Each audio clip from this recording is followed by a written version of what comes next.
Most people feel the need to explain themselves, to defend, to clarify, to prove, to justify why they feel what they feel, want what they want, choose what they choose. But not the Sigma INFJ. They move through the world with quiet clarity because they know most people wouldn't understand anyway. This isn't arrogance, it's economy, it's discernment. It's the luxury of having done enough inner work to no longer need to be understood by everyone.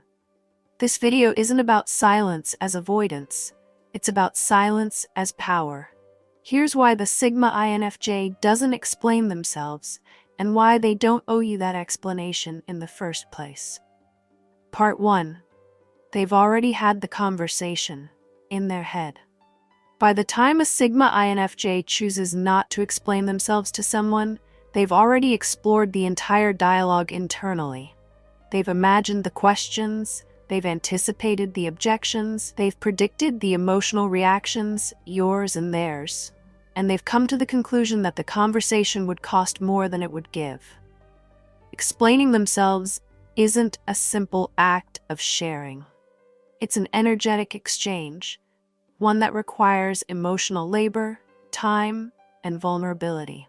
So when they decide to withhold an explanation, it's not flippant, it's calculated, and it almost always stems from the realization that their truth is either too complex or too sacred to waste on the wrong ears. Part 2. Most people don't want understanding, they want agreement. Sigma INFJs have learned the hard way that most people asking for explanations aren't actually interested in understanding. They're interested in agreement. They want validation.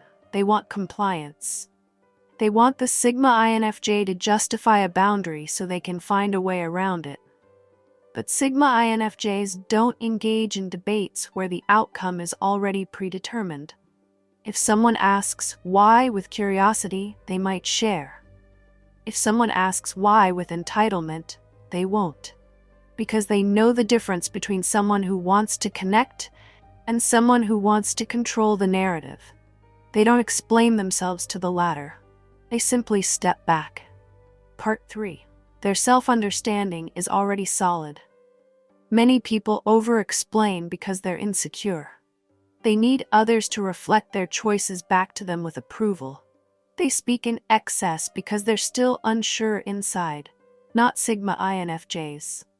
They've spent years developing inner clarity, questioning themselves, testing their motives, stripping away the need for external validation. So by the time they make a decision, they're already grounded in it. They don't need consensus. They don't need a panel of approval. They've already held court in their own mind and reached a verdict. Explaining it to others often feels unnecessary at best, insulting at worst. Part 4. Silence is a shield, not a wall. Sigma INFJs are often mistaken for being secretive or closed off, but their silence isn't about pushing people away. It's about protecting what's sacred. They don't explain themselves because they don't want to expose their inner landscape to people who haven't earned access. They aren't hiding. They're guarding.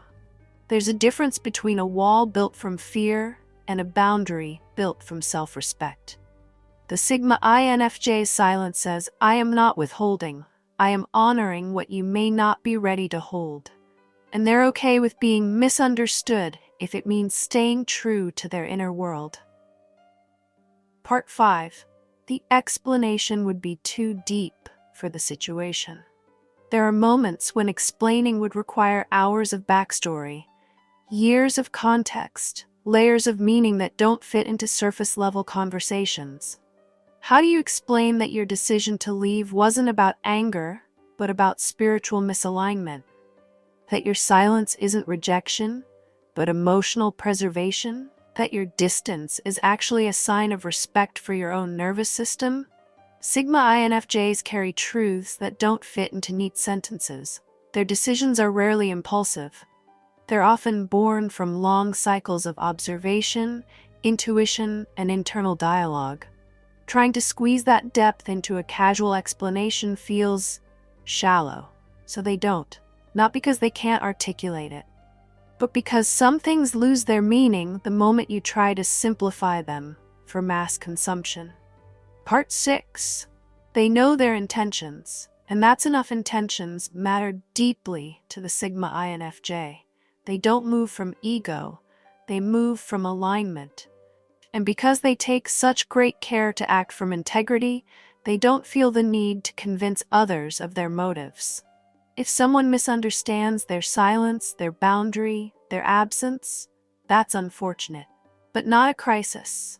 They don't go chasing misinterpretations. They don't offer disclaimers for being authentic. They don't dilute their truth just to be more palatable. They know who they are. They know what they meant. And that inner knowing is more important than external approval. Part 7. They've learned that explaining can invite manipulation. Once a Sigma INFJ explains their thought process to the wrong person, they've seen how quickly that explanation can be used against them. Suddenly, their vulnerability becomes a weapon. Their honesty gets twisted into obligation. Their reasons are picked apart, debated, questioned, reframed. So they've learned to stop offering reasons to people who ask without reverence. Not out of fear, out of wisdom. They know who's genuinely curious and who's trying to find a loophole. And they've lost all interest in arguing with people committed to misunderstanding them. Silence, in this case, isn't just luxury. It's self-defense. Part 8. They are unavailable for justifying boundaries. One of the most defining traits of a Sigma INFJ is their unapologetic relationship with boundaries. They don't set limits to punish, they set limits to protect. And they don't believe that healthy boundaries require elaborate justification. If a boundary is clean, it stands on its own. Explaining it only invites negotiation, something they are no longer emotionally available for. They don't say no and then offer a thesis.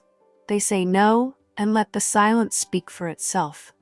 Because they know that those who respect them won't require an explanation, and those who don't respect them wouldn't listen anyway. Part 9. They understand the power of mystery. The Sigma INFJ doesn't fear being misunderstood. They understand that mystery isn't weakness, it's leverage. They know that not being fully known makes people curious, but also cautious. It forces others to approach with respect, not assumption, with patience, not entitlement. By refusing to explain themselves constantly, Sigma INFJs keep their energy sovereign, their thoughts protected, their story intact. They don't manipulate through mystery. They simply preserve their magic by not giving it all away. And in a world addicted to exposure, restraint is a superpower. Part 10. Freedom from explanation is the result of inner work. Not all Sigma INFJs were born with this detachment. Some used to over-explain, over-apologize, overcompensate. They wanted to be understood. They feared being misread. They hated disappointing people. But over time, they realized that no matter how much they clarified, someone would still misunderstand, still project, still twist their meaning. So they stopped bleeding truth into ungrateful hands. Now, their peace matters more than being seen. Their solitude is more nourishing than being accepted. And their clarity is no longer up for negotiation. The luxury of not explaining themselves was earned by breaking cycles, healing wounds, and learning the power of sovereign silence. Conclusion: if they're quiet, respect the silence. If a Sigma INFJ walks away without a monologue, don't chase them for closure. If they go still instead of arguing, don't mistake it for apathy. And if they offer no explanation for why they left, distanced, or detached, it's not because they don't care. It's because they already did the work. They don't need to convince you. They don't need to justify their truth. They don't need to be decoded. They are not here to be legible to everyone. They are here to be loyal to themselves. And that right there is the luxury of not explaining yourself.